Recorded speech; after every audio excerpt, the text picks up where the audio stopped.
عبد الله، هلا. ذبحتونا يا المنشدين والشعراء، دائما تمدحون الضعيفة والرشيقة.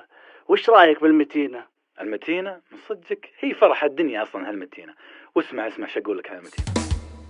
يا لا يا لا لا لا لا لا يا لا لا يا لا يا لا لا لا لا للزين قالوا من قديما علامات عين ومبسم والجسم والرشاقة، لكن كسر هالقاعدة المتينات من واقع ما هو كلام وبلاغة، واللي محليهن ويلهن ثقيلات دايم خفاف الدم فيهن لبقه. الله يا جماعة لطيفات وعلى الكلام الحلو فيهن طلاق، ما هو ضروري بالرشاقة رشيقات، زهد الوزن ما هو بيعني إعاقة، زهد الوزن ما هو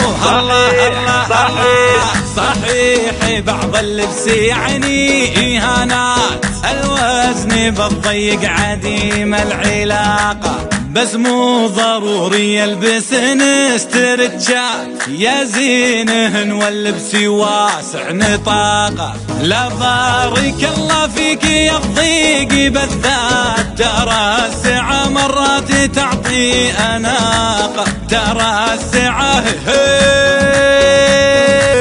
قالوا رجيم اليوم هم البنيات، قلت الرجيم ادري يبيله فراغ، وقالوا رياضة قلت ما هن مريضات، للسكري لما معهن بطاقة، قابلهن الله بلا رجيم ورياضات، بهدي لهن مني من الورد باقة، بهدي لهن مني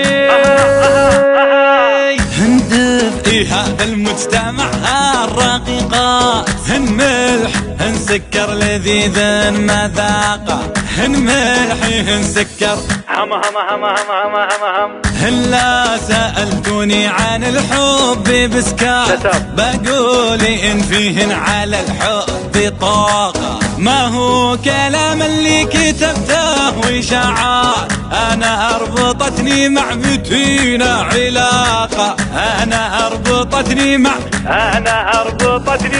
يا زينتش علاقة.